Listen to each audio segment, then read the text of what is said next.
like to reiterate what Graham was saying earlier about the devastating effects on public health of having a diet too high in salt.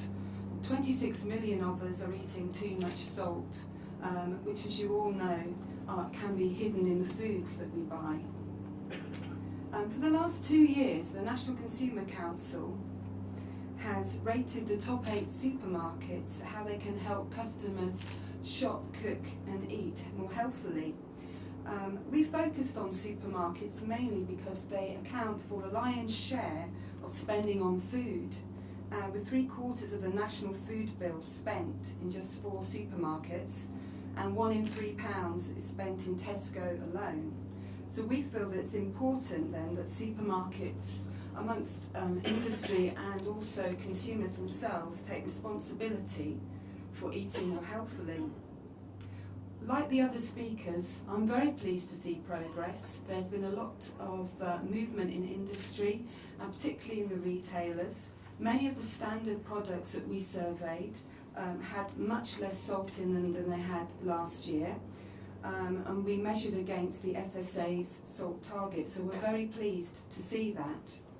However, we were very disappointed to find that within the economy range products, only 35% of these surveyed met FSA's targets. This is clearly a backward step from last year. We also witnessed great inconsistencies also across the board of the economy range products.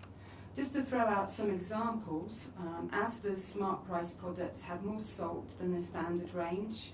Sainsbury's Basics, there was pizza, tomato soup and white bread and sausages. They all contain more salt than the standard equivalents. Half of Morrison's Better Buy products contain more salt than their standard ranges. So, when we did a quick calculation to look at rating the retailers on just their economy ranges, not one supermarket got half marks, never mind 10 out of 10.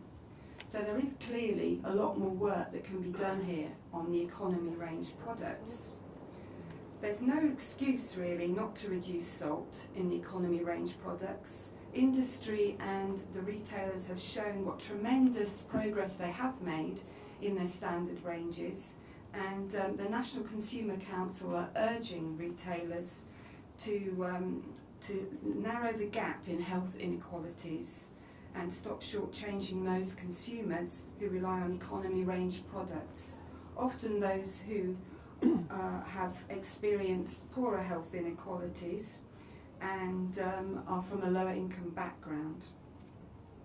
NCC also wants to see supermarkets improving their salt reduction programs and just moving on with the excellent progress they have made to start with. We want to see all retailers meeting the FSA salt targets by 2010. Deirdre has already indicated that this is on track, and we're very pleased to see this. We also want to see clear at-a-glance labelling of those foods so consumers can actually see how much salt is in the products that they buy. So if it has got a green on it, then they know it's low in salt. And consumers can easily compare an economy range product with a standard range and compare like for like.